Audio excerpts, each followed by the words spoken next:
Okay, folks, welcome to the 2023 Streak to the Finish NASCAR Fantasy League podcast show, race number 6 edition.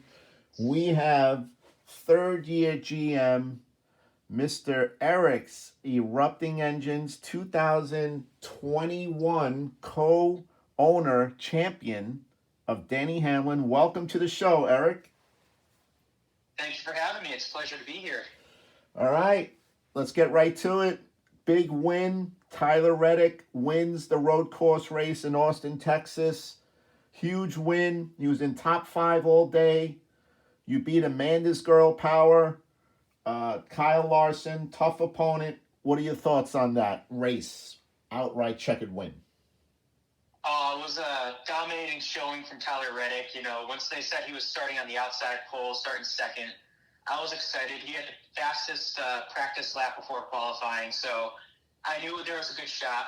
Tyler Reddick, of course, is one of the best road course drivers in NASCAR, so I was pretty excited for this. This is one of those races I kind of had circled at the beginning of the year as I'll get to see Tyler Reddick in his element. Hopefully he can dominate. Going up against an elite driver like Kyle Larson in a road course was kind of a bit of a positive for me. So I was excited for it, and then Reddick just flat out dominated the whole race. If he wasn't in first place, he was in second, third, fourth, like you said, top five, virtually the whole race outside of when he pitted. So I was excited. Yes, big win by Eric's Erupting Engines. Now, you definitely started off slow, 0-3, a huge hole to overcome with a lot of races to go in our long season. You're now back to 3-3. Great job there. What are your thoughts on that after you started 0-3? What were your thoughts? You're like, oh no, could this be a long season? Can I rebound? Blah, blah, blah. Well, Daytona is always a shot in the dark dart throw. You never know what that's going to come, what that brings, because there's always wrecks. You always see the best drivers. Who's ever leading the race at the first is never going to win it. That's just Daytona for you. So that one, I just took that as a loss. But I was a little concerned, especially after dropping to 0-3. There was a lot of issues with that, especially since two of the three drivers that we had gone up against in those first 3 weeks were drivers I thought that Reddick should have easily beaten. But regardless, we got through a very tough part of the schedule where we went up against Chase Elliott and we went up against Kyle Larson. So I'm excited. I'm happy that we're back at 500, and from here on, we want to be above 500. We don't want to drop back down to being below 3-3, 4-4. It's not fun. I'd rather be in a good spot. I want to continue this potential run for a third consecutive appearance in the Stock Car Super Bowl. Yes, that would be a very, very prestigious feat if you can do it.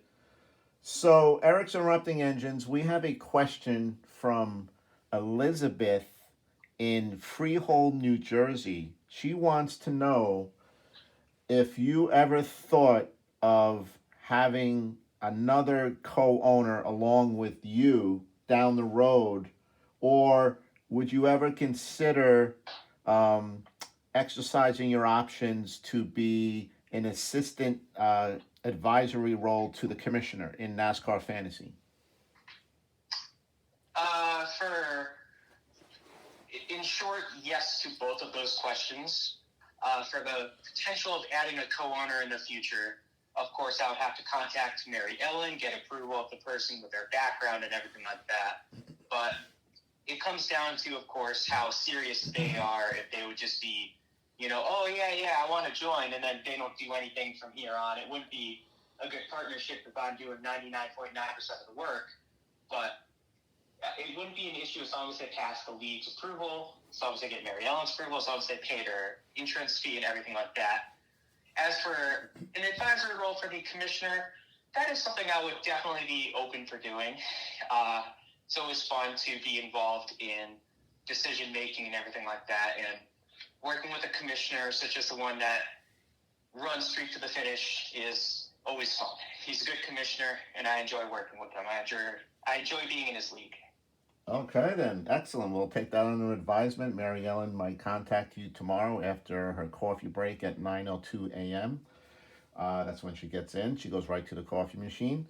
Okay, so the big race coming up for Eric's Erupting Engine, going for his fourth win in a row next week. It's a rematch of last year's Stock Car Super Bowl 12 against defending champ Tom's Turbo Racers, aka Ross Chastain. What are your thoughts about the Rumble in Richmond, we're calling it?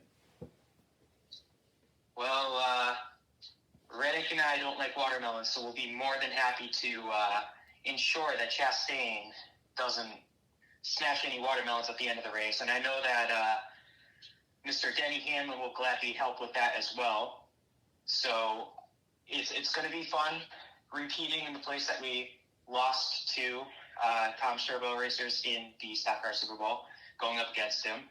It's going to give us some bad memories, bring him back to life, but that's life for you. You can't win everything. So being in a position to avenge our loss, even though it's a regular season matchup, would be nice. And like you said, four race win streak would be very nice. And I'd love to come back on the podcast in Richmond. Okay, Eric putting an early request in for a repeat podcast visit.